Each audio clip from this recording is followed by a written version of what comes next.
Hey guys, it's Vince with Mastering the Method, and today I'm inside of Simplify and I'm working with these small spacers that I have to print for a client, and I want to discuss the three primary settings that are essential not only to any print but are extremely critical when you're printing smaller prints when they are not using rafts.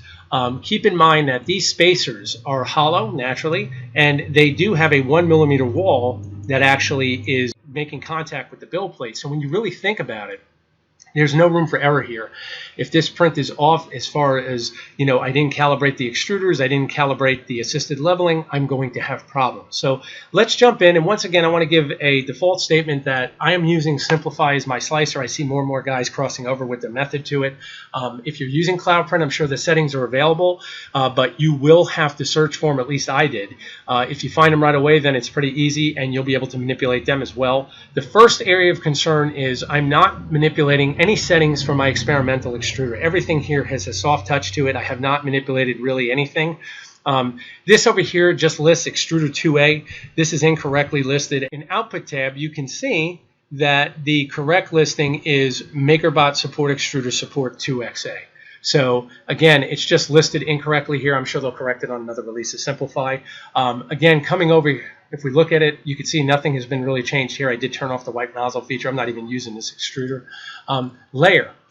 This is the area where you really want to pay attention. You have your first layer height, and that is where you really want to look at manipulation, because that's going to increase or decrease the amount of adhesion you have to your build plate. I hear guys all the time tell me I'm not getting my parts to stick. Are you using an adhesive? That's the first question. If you are using an adhesive, are you properly cleaning the build plate? I mean, there's a list of variables we could go down, but if you're doing everything correctly, manipulating your first layer height is probably the easiest way to guarantee adhesion if your first layer speed is low enough. First layer width you can manipulate. I find first layer height for me works extremely well. In this instance, I've already calibrated the method. I've done the assisted leveling. I can get away with 100% and get enough bond strength to where I'm not going to get separation. That's the big key, guys. Make sure you have bond strength, but you're not going to have separation on your components when you go to lift them off the build plate. Next setting, temperature. We have to make sure that our temperature is accurate. And what I mean by that is a lot of guys set it at 260, and whatever filament you're working with, you're going to find that usually your extruders are going to change in temperature, meaning you're going to have a differential. If you have a differential, I know I do.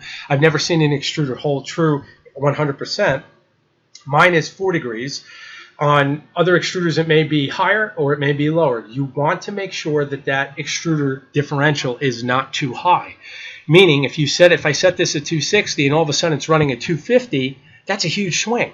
So you have to be able to identify that and correct for that. A lot of guys just set their temperature and forget it. They think it's right, and they're not paying attention to the sensors on the method, which are extremely accurate. So again, you got to really pay attention to that, and that's the first area of concern. The next thing you're going to want to look at is your output section, and you want to work with your global offset on your z-axis. You can adjust it higher or lower. Typically, you'll be adjusting it lower if you're not getting adhesion. If you're getting too much, I've actually had that, you have to decrease it. Very simple. Now, before you adjust all three of these settings, I recommend working with one. I would start with layer first layer height. Then I would move to temperature. These are the two you'd want to mess with first, because temperature is pretty much basic. You're going to have the correct temperature to get the filament to function correctly anyway. So if you're looking for adhesion, if you're looking for, the print is giving you trouble in other areas, this is where you're going to want to start. First with temperature, make sure that the differential is corrected. Then come over to layer, and once again, adjust that layer height based upon what you need. If you're still not getting the result you want, you can either make another adjustment to the layer height, or you could come over here to output and adjust your z-axis. Calibration is everything, guys. I would not adjust my z-axis at all until I've done the assisted leveling, because again, it will calibrate the system properly. If you've already done that, then it's up to you on how you want to proceed. Like I said, you could stay with the layer and adjust that, or you can decide again to go over to output and adjust your z-axis. Once again, I would incrementally go down maybe 0.001 millimeter. I would not make massive adjustments. You want to start very small and document it. Then once you have it set and simplify, you just save the file. This way you know you're set, and you're pretty much golden. I mean, that's the nice thing about the way they've got this set up. You can go in here and pretty much adjust everything. So these three settings, once again, layer, first layer height, temperature, and then over here your output. Now, of course, I've already calibrated my system. I know the temperature setting is good. 260 usually runs for me about 255, 256, something like that. So it stays between that area. I know I'm going to have proper bond to the build plate, but I'm not going to have too much. And my layer will stay at 100%. And when I'm using Elmer's glue and I'm using ABS-R, again up here you can see it, then I'm basically all set. I know that I'll get the perfect print that I'm looking for. But these are the settings you want to master. And like I said, with any print, this is more extreme though when you're working with prints that aren't using rafts and are very small. If you can get the adhesion right and get that first layer perfect, this is really what's going to make a difference. So you're going to have to look at that and really make adjustments to achieve it. I'm going to print these out, and as they're printing, I'll give you a visual of what's going on, and we'll take a look at the print when it's done. Okay guys, we're at 16%, and you can see we've got a slight wisp on the left side. It actually came over when Simplify went to go and print. It gives the extruder that command to go over to the far left of the printer, at least as I'm facing it. But you can see our print looks really good. Calibration is key, guys. Get that calibration down.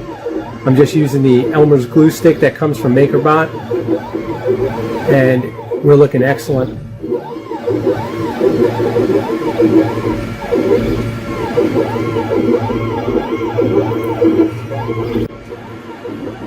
Okay, we're at 36% now.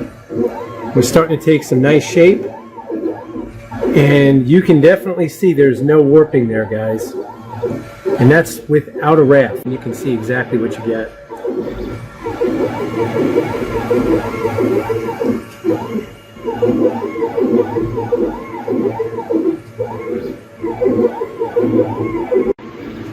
Okay, we just hit 72% and looking perfect.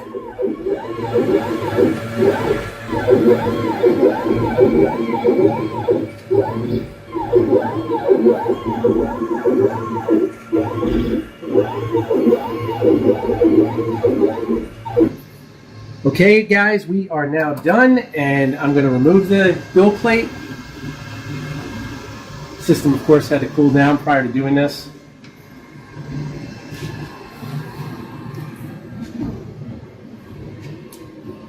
Let's see what we got here. Like I was saying, the walls on these spacers you can see are 1 millimeter in thickness. Should just pop right off, and they do. There you go.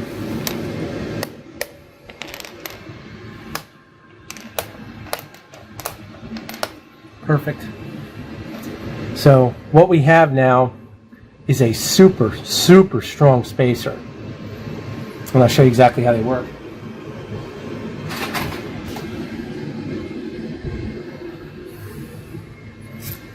There you go. Very strong.